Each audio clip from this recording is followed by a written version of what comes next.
Welcome to Never Again Is Now, a podcast about anti-Semitism. I'm Evelyn Marcus. And I am Phyllis Zimbler-Miller.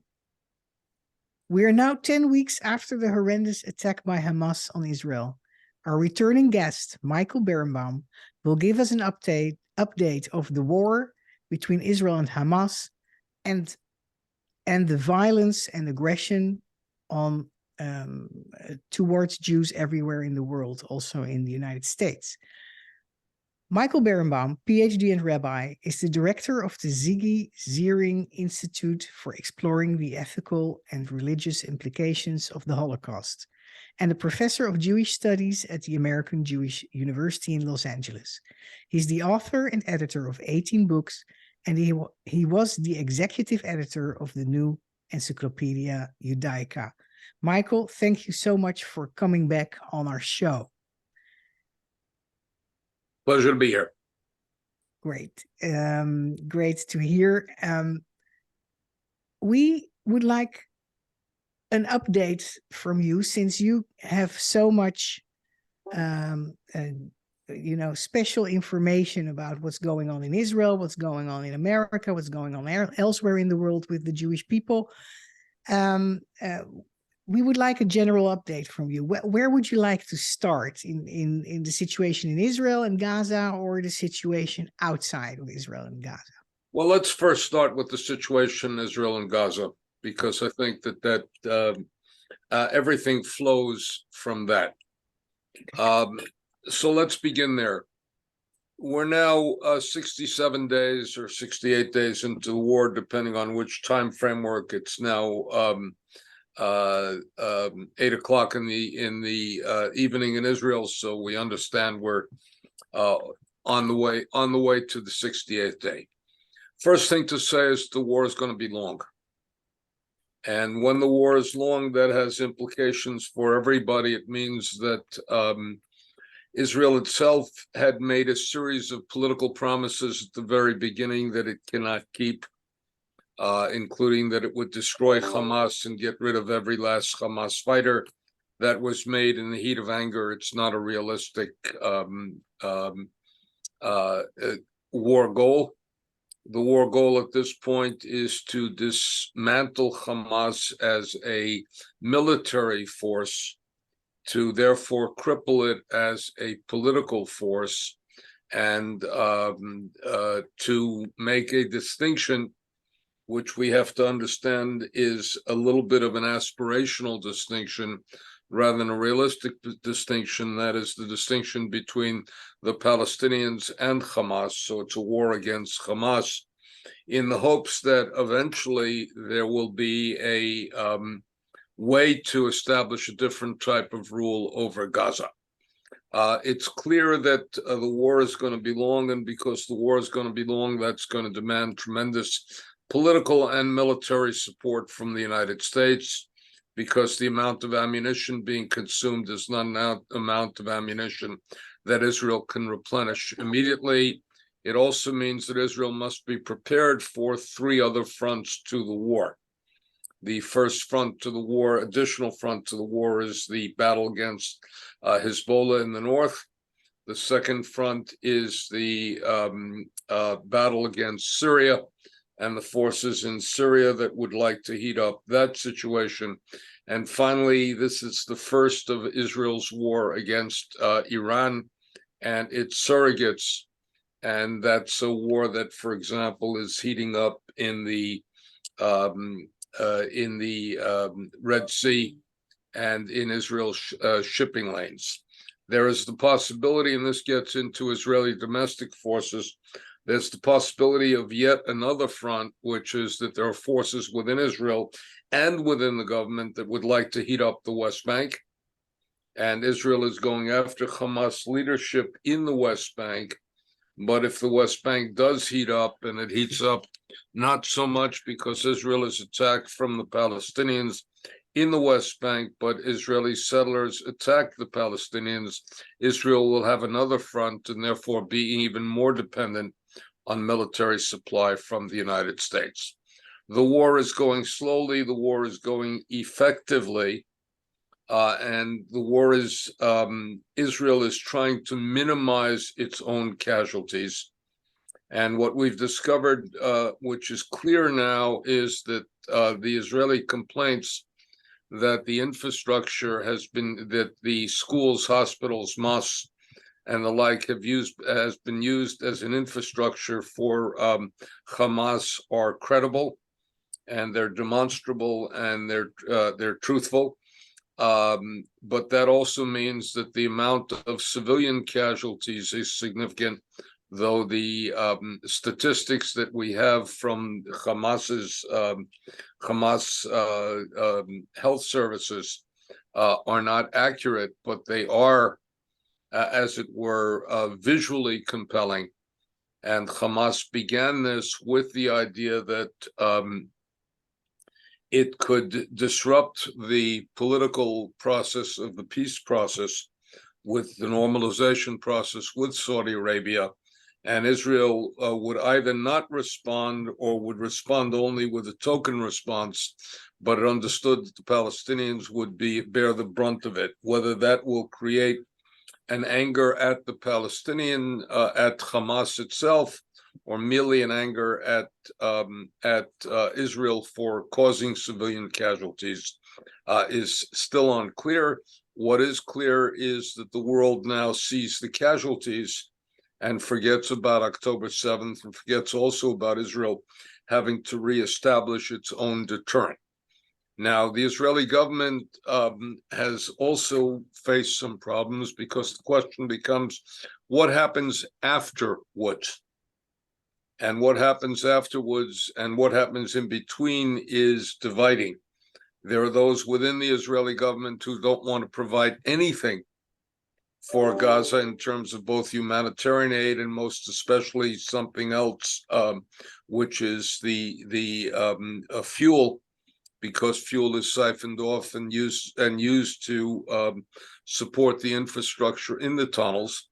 There are those who don't want to provide anything. There are those who understand that they have to fight not only a military battle, but a battle of public relations, and that cannot lead to a humanitarian catastrophe in Gaza of starvation, of lack of fuel, of lack of food, of lack of water, and all of that. So the Israeli government is wrestling with that.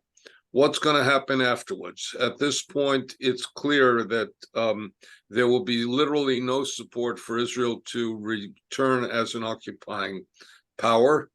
And Israel was not occupying Gaza. It had withdrawn from Gaza well back in 2006. There is the American idea that a revamped Palestinian Authority can come in and rule. That does not seem to be realistic, because the Palestinian Authority itself is terribly weak and is also, I would say, only an anti-Semite and a hater of the Palestinians could believe that the Palestinian people have the leadership they deserve. And consequently, that's not there. Question is whether the Arab governments will step in and be able to assume role in governance. And however much the administration is asking Israel to focus on what happens the day after the war, the Israeli government is probably incapable of doing that. And furthermore, Benjamin Netanyahu is understands that the day after the war is the accounting for the war, and that both shatters him politically and the like. He is not going to achieve, in all likelihood, the type of great military victory that is going to erase the problems that were found in the vulnerability of Israel on October 7th. So that's the Israeli front. And let's talk for a moment. Wait. Before we leave the Israeli front, I want to talk for 1 minute about public relations. I just saw a headline that I actually agree with. It basically, Israel's losing the public relations war. And do you have any thoughts about it? I don't understand why every single day the news doesn't say, demand the International Red Cross visit the hostages. This is just beyond anything. The Red Cross is saying we can't invade and see the hostages. Hamas does not abide by any rules, by any of the international covenants. And we've seen, consequently, the Red Cross itself, and I certainly don't want to be an apologist for the Red Cross. I'm still angry at the Red Cross from World War II and their ineffectiveness of visiting either death camps and the way in which they were deceived when they visited Theresienstadt. Yes. The Red Cross has a problem. It cannot credibly see the hostages, even if the demand is made. And Israel has to conduct itself as if it has two wars to fight. One is a military battle, and the other is a public relations battle. And Israel's government has not helped itself in the public relations battle.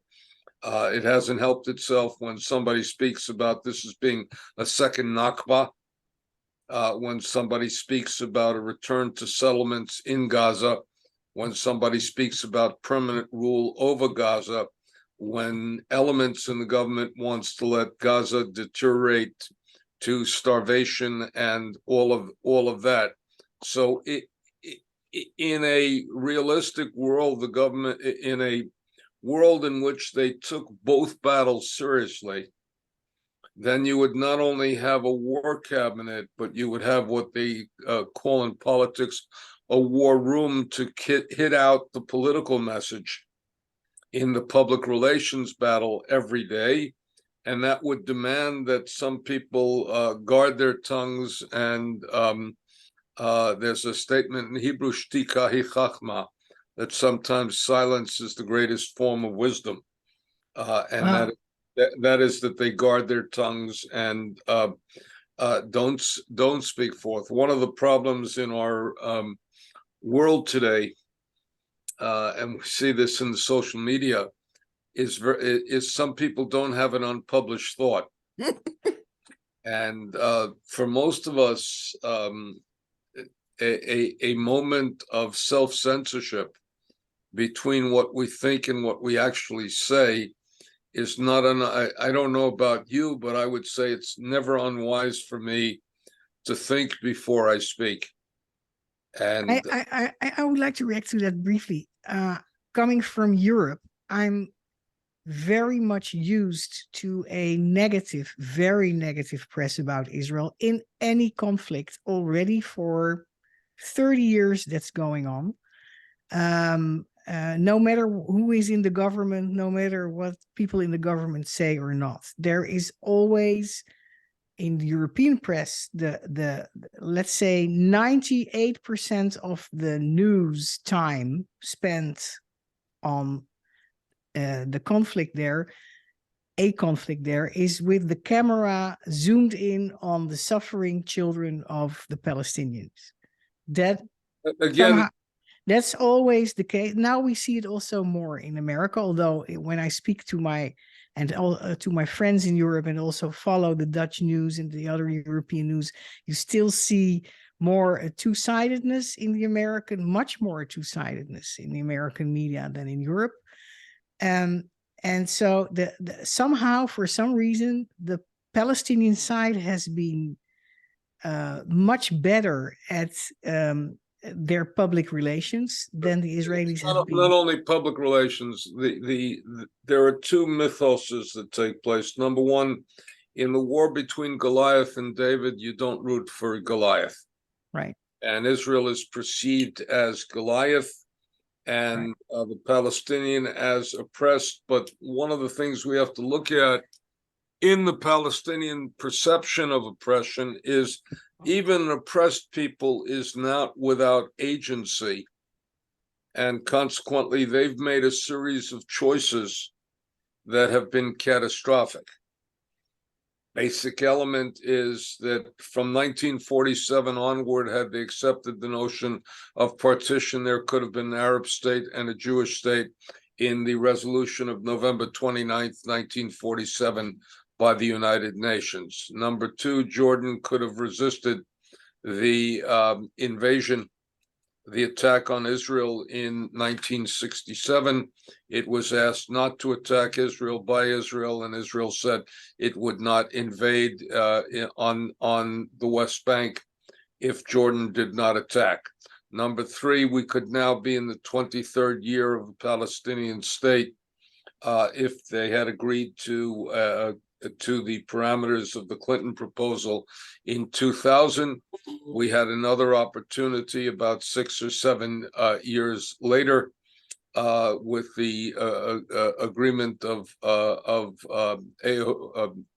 Olmert and the reaching out. And each time they have done it, Al-Biban once said the Palestinians have never lost an opportunity to lose an opportunity.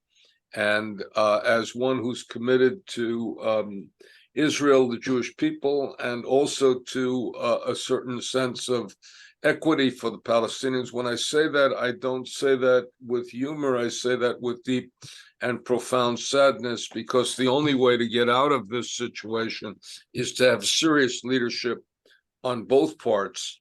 You have in the Palestinian Authority, you have a president who hasn't stood for election in more than 15 years, who's 87 years old, and who even engaged in a period of time in denial of the October 7th attacks, even though Hamas bragged about the attack. Abbas even tried to deny that the attack was the attack. So we have a terrible situation in that respect. Let's switch, Phyllis and Evelyn, let's switch to the American scene for a moment, because we have to see that. Number one, we have to say that there's been tremendous support for Israel from the Biden administration. And the only question becomes, how long will they continue to support Israel? And also, how much of a political price will they pay for that support? And if you look at this point, it could cost them, for example, the state of Michigan in the 2024 election, which would narrow the range of possibilities for Joe Biden being reelected. And the other is they're under significant pressure from parts of Democratic constituency to come to some sort of ceasefire. They've given Israel a window, and how large a window, how open a window, how long Israel can endure the war effort with the political support of the American people and of the American government. We also have a problem, which is that the proposal to give Israel aid, and let me make something clear, because we have a very stupid perception of what this aid is. The aid at this point is linked in the Biden proposal. It's linked to aid for Ukraine. The Republicans have asked for accountability for the aid for the Ukraine, without the understanding that 95% of the aid is spent in the United States and does not go abroad. It is not literally foreign aid. It is aid to provide material, armaments, missiles, bullets, and the like, for Israel and for the Ukraine in their battles. So when you ask for accountability, you have to look at where the money is being spent. The money is being spent in the United States for American arms, which seek replenishment. Israel will need that. It needs that both at the quantity of arms it is now expending, and also to protect itself in the foreseeable future, were the other areas to get hotter and to get more dense. The linking of the Israeli aid with the Ukrainian aid presents a problem for the Republicans in Congress. The linking, as Speaker Mike Johnson did, of, for example, Israeli aid with a cut in the funding for the IRS was a problem for Democrats, and both of them are playing politics with an urgent international need. We also saw something literally incredible. Incredible means something that doesn't have credibility, and something that is almost unbelievable with the testimony of the three presidents of MIT, Harvard, and the University of Pennsylvania before Congress, and the inability, these presidents had to walk a complex line, and they failed at it. And they failed at it at a political test. If you read the transcript, it sounds a lot better than if you saw what we saw. But their problem is that they wanted to defend free speech, and yet they couldn't bring themselves to a wholehearted condemnation of calls for genocide against the Jewish people. And as Josh Shapiro, the governor of Pennsylvania, said, that shouldn't be terribly hard. The best analogy of this is ironically, when Michael Dukakis was asked about his opposition to the death penalty, what would you do if your wife, Kitty Dukakis, was raped? And he gave an intellectual highbrow answer without saying, one, God forbid; number two, why the hell are you thinking of it? And number three, my instinct would be to rip the rapist from limb to limb and kill him. But that's the reason that I shouldn't be the judge and somebody else should be the judge. The reality is, it shouldn't be hard to say a call for the genocide of the Jewish people is unacceptable, is outrageous, is expellable, as a call, by the way, for the genocide of any people. Exactly.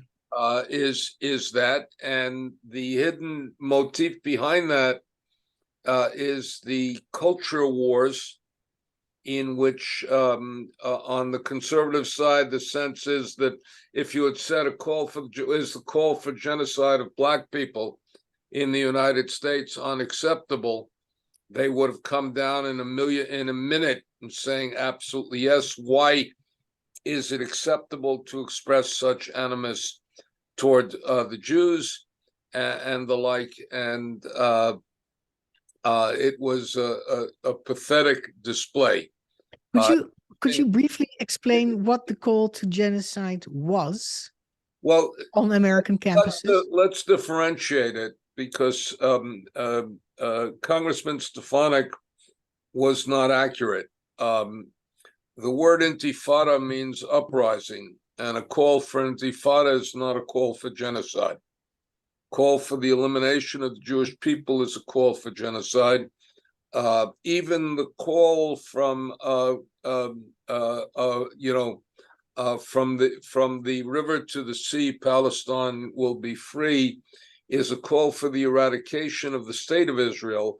As it is implemented in policy, that means the elimination and ultimately probably the annihilation of the Jewish people living in the land. The Palestinians said that, it was said in 1967, we're going to drive the Jews into the sea. So the Jews have heard that as a call for genocide. I'm not sure everybody who says that calls it as a call for genocide. But let me say something else, which is we're having a great deal of difficulty distinguishing between anti-Zionism and anti-Semitism, or at least there is a discussion about that. One of the things that anti-Semites and anti-Zionists share in common is an opposition to the Jewish future. The Jewish people have decided essentially that the Jewish future involves the Jewish people living in the land of Israel with a Jewish state. How that state is going to be constituted has been subject for a tremendous amount of debate. How it remains Jewish and democratic is something that was dividing Israel enormously, but a majority of the Jewish people will shortly live in the state of Israel. And consequently, saying you oppose Zionism, meaning you oppose a state of Israel, as currently constituted, is to say, essentially, you oppose the decision the Jews have made with regard to their own future. The second decision we've made with regard to our own future is the decision that we would, those of us who live in the diaspora, would trust our future to a liberal democracy where human rights and human dignity and the Jewish people are respected and protected. You And mean outside Israel, right? Just to clarify. Those of us living in the diaspora, and we have two problems at this moment, which is it's unclear to us that liberal democracy with the protection of human rights is going to endure. And number two, it's unclear to us, and here we have to look at something profoundly disturbing, which is that the most virulent protests against Israel have occurred in the most elite universities in the United States. They haven't occurred at state universities. They haven't occurred at community colleges. They haven't occurred in certain areas of the country, but the elite have sort of protested Israel, and they've made their Jewish students feel uncomfortable. And that means, in essence, that some Jews now say, maybe our gamble on a liberal democracy that's going to protect us and keep us safe is not a gamble that paid off. American parents used to say, I would love for my child to get into Harvard or Penn or MIT or whatever have you. And they're not so sure at this moment that that's where they want to send their students, and that's when they want to send their kids. And some presidents have done a very good job of making sure that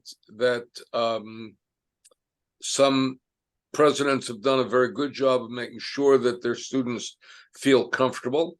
Now, I have to say, as a university professor, that I don't mind if students confront uncomfortable ideas in a university. Intellectual ideas should shake us up dramatically and refashion our thinking, should challenge who we are and what we think. And we don't have to feel comfortable with ideas, but we do have to feel that we can raise these ideas without facing physical violence, scorn, and danger. And a classroom should be safe, not from attacking the ideas of people, but attacking the individual and the like. So I have a discomfort with those who want everything to be safe. I want the classroom to be safe, but the ideas raised in the classroom not to necessarily be safe, but to be challenging and to be shattering. So this is where we stand at this moment politically in the United States. And the United States, I would say, is better than most of the countries in the world with regard to the condition of the Jews, though there are some exceptions. Ironically, Germany, and ironically, in certain respects, even Poland, in which there is not the need for the type of security for Jewish institutions in Poland that we have in the United States. But and Poland now has gotten back to a liberal government that just took office this week, a liberal democratic government against the government that it formerly had. But you know that you've gotten in certain countries, you've gotten a right-wing nationalist government, including in the Netherlands at this point, and including in Slovakia, and that's been problematic. So Jews are facing a difficult moment that calls into question the essential decisions that we've made with regard to our future. Well, ironically, the attitude towards Israel and Jewish people is better at the right-wing parties in Europe than at the left-wing parties. Depends how far right you're going. Well, the ones that are big. It depends. If you're talking right center, you're correct. If you're talking extreme right, you're not correct. I think I am. I think that, Wait, but wait, that- Evelyn, let's, we have to separate the Netherlands from other countries, but let's get back. Wait, I want to make sure, because of time limits, I want to make sure we say something about the hostages, because it's just really important. Well, let's talk about one other thing which we didn't touch on, which is certain women leaders and given a great voice in the United States by Sheryl Sandberg, have said that one of the things the women's groups have done is to neglect the sexual violation and sexual mutilation that was part of the attack of October 7th. And somehow we are to believe women, except if they're Jewish women, who complain about being raped in the process. And that's bringing up a lot of the hypocrisy and the notion that we're getting with a whole range of intersectionality. So I think we have to focus on that. The hostages are, number one, the low-hanging fruit of the hostages, meaning the foreign hostages, the elderly and the children, and mothers and their children, have essentially been, in return for ceasefire, they have been returned. There's some talk about a pause again in the attacks at this point for the return of more hostages. What's disturbing to me from military perspective is that Israel has not been able to find the hiding places of the hostages. And furthermore, one of the strategies that it had thought it could pursue with regard to the tunnels, which is the flooding of the tunnels with seawater, which would have been a combination of two issues. Number one, does it create enormous and permanent ecological damage?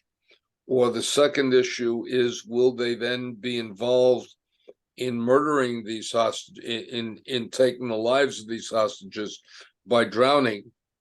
This has hesitated for the use of that tactic, and that tactic could have potentially saved Israeli lives and also brought the Hamas fighters who are hiding in the tunnels out of the tunnels, and thus created an opportunity. The hostages are in a very difficult situation. It's now 67 days in which they've been in captivity.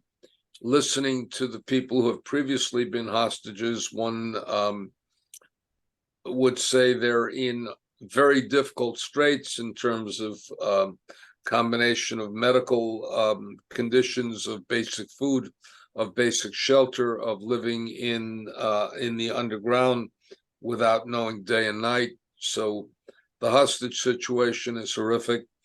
The Israelis also face a difficult situation, which is that the hostages create a restraint on the war effort, and Israel has to do two things at the same time, which is it has to fight for the hostages as if there is no war, and has to fight the war as if there are no hostages. And that's an impossibility to walk that delicate line. One has to keep in mind the human situation of the hostages. And when you look at that, you look at a horrendous, difficult, problematic, and frightening situation for them. Yeah. Michael, do you have any information about the Gazan population, how they view Hamas these days? Are they? We are hearing a couple things, that some Gazans are angry at Hamas for bringing on this destruction. We are also hearing that Hamas's situation, for example, in the West Bank, has improved because they are the heroes. Mm. They have returned the prisoners in a way that nonviolence has not returned the prisoners. And one of the issues, and we've also understood that the Israeli policy up till now has been proven to be a dramatic failure, which is that Israel thought, the Israeli government thought that the problem is the Palestinian Authority had a political demand that it was unwilling to meet, which is the demand for a two-state solution. Therefore, they decided that they would allow Hamas to get money and Hamas to have workers in Israel, because since Hamas wanted the destruction of Israel, they posed no political challenge to the views of the Israeli government, and consequently they could be, as it were, bribed and appeased for a while, and therefore contained, and every once in a while Israel would have to, quotation marks, mow the lawn to keep Hamas under control. That strategy has proven to be a total and complete failure, and because Hamas has proved a fighting capacity that made it effective, and consequently, whatever government comes in the aftermath of this situation is going to have to think of what the political horizon has been. The irony is that though this is a war, it has renewed discussions for a Palestinian state in a way that had not been spoken of before October 7th. And the other thing that the question becomes, there has to be at some level a political horizon for this, and one does not know what that looks like. But there's a challenge to the left and a challenge to the right within Israel from all of this, and that will have to be sorted out once the immediate battle is done. But even the immediate battle is going to take some time. Israel's looking at about a 2-month horizon. I think one's looking, the Biden administration would like a much shorter horizon, if possible. I want to just say one thing. I just don't know how Israel can ever win when constantly Palestinians are being taught daily in their schools funded by the UN to hate Jews and kill Jews. How do you overcome that? Well, the answer to that is they have to be taught differently, and there has to be a dramatic change of attitude. Let's also point out one more thing that's terribly important to understand about the situation. Different than 73, different than 79. The Arabs have not employed the oil weapon. You mean the Arab countries? The Arab countries have not employed the oil weapon. In fact, in California, which has enormously high gasoline prices are falling. They're falling dramatically. They're down about $1.60, $1.70 a gallon since 4 or 5 months ago. There are 2 reasons for that. There are 3 reasons for that. Number one, contrary to what the people are saying, drill, drill, drill, the United States is now the largest oil producer in the world, and we are, in terms of natural gas, we are so large that we are producing 3 times the natural gas of the next, we are producing more natural gas than the next 3 countries who are producers of natural gas. The Biden administration doesn't want to say that out loud because they don't want the notion of fossil fuels and their problem to the environment. And the Republicans don't want to say that out loud because they want to say drill, drill, drill. There's been restraint on the amount of drilling, etc.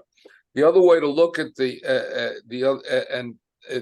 are two other factors involved. If you raise the price of oil significantly, that makes all the alternative energies much more viable, and consequently, it will lessen the value of oil over the short term and over the long term. More people will go into electric cars, more effort will be made to develop an infrastructure, et cetera, more solar panels, more wind things and the like. The last and most important is that if we tell the truth, the Arab countries don't want Hamas to win. Egypt feels that if Hamas wins, that Muslim Brotherhood wins, they are the enemy of President Sisi. Jordan feels that they will come after King Hussein after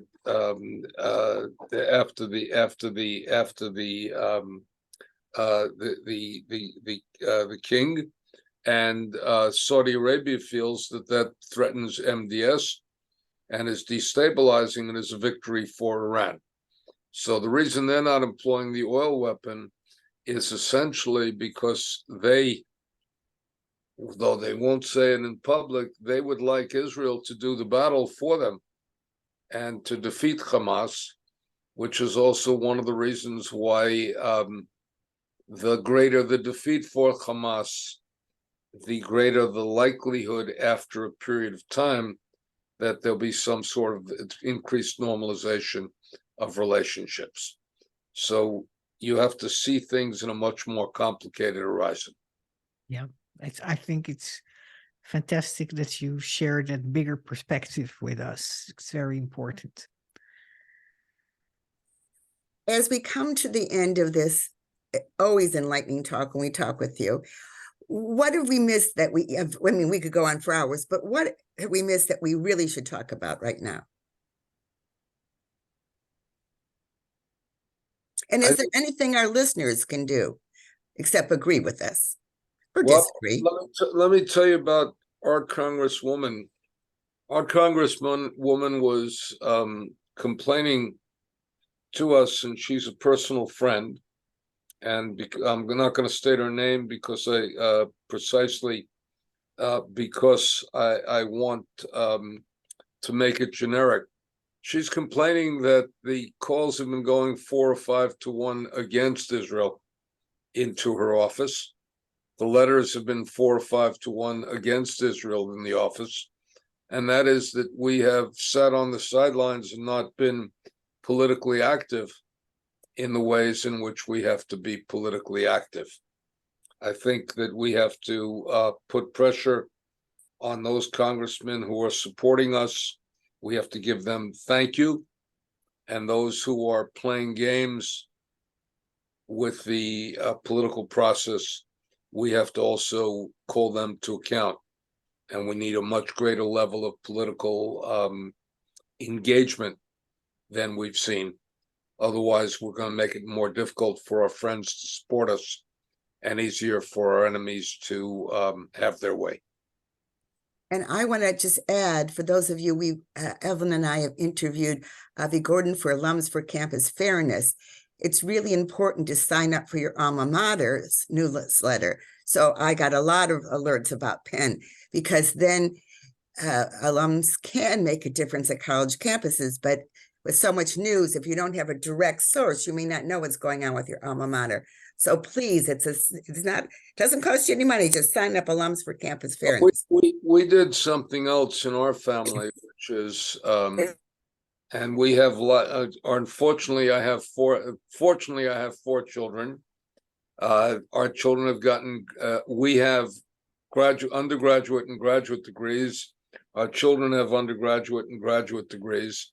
we wrote a letter and supported the activities of Hillel on all of the campuses that we were affiliated with, sent a copy of our letter to all of the presidents, and supported those causes that were keeping Jewish students safe, told the president we expected from them to keep their Jewish students there and other students, not only Jewish students, but keep all students safe, not safe from ideas, but safe from physical violence, so they don't have to hide in closets and they don't have to run away, and you don't have death threats and the like. And let's point out where, you had a situation in Cornell, and the president of Cornell ate at the Jewish dining room, came to services and the like, and and they caught the person who threatened the life of Jewish students at Cornell. You have an interesting thing that occurred at Yale yesterday, when somebody put a Palestinian flag on a menorah. And the interesting thing that happened, which we have to take a look at, is that the demonstrators insisted the Palestinian flag be taken down from the menorah, even though they were carrying Palestinian flags, because they wanted to respect religious pluralism. That already says that there's got to be the holding of a certain type of civic bond in order for us not to fall apart at this moment.